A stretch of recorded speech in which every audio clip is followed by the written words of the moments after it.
Loan recovery agent તમને હેરાન કરે છે? નમસ્કાર મિત્રો, હું છું પારસ શાહ. ઘણા લોકો લોન લીધા પછી રિકવરી એજન્ટના કોલ્સ, વિઝિટ અને પ્રેશરથી ડરી જાય છે. પણ શું તમે જાણો છો, કાયદા મુજબ રિકવરી એજન્ટની પણ લિમિટ હોય છે. તેઓ તમને ધમકાવી નથી શકતા. તમારા ઘરે આવીને ગાળો આપવી કે બૂમાબૂમ કરવી ગેરકાયદેસર છે. તમારા ફેમિલી કે પાડોશી સામે બદનામી કરવી એ પણ ગુનો છે. રાત્રે મોડે કે સવારમાં વહેલા ડિસ્ટર્બ કરવું પણ અલાઉડ નથી. રિઝર્વ બેંક ઓફ ઇન્ડિયાની ગાઈડલાઈન પ્રમાણે રિકવરી એજન્ટે શાંતિપૂર્ણ રીતે વાત કરવી પડે છે.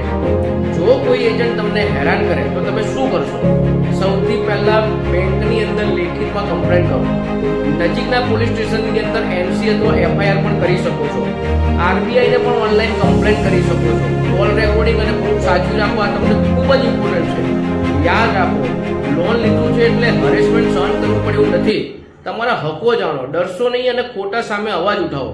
ફોલો કરો વધુ આવી કાયદાકીય માહિતી માટે, અને આ વિડીયો જરૂર શેર કરજો જેથી બીજા લોકો પણ અવેર થાય. જય હિન્દ.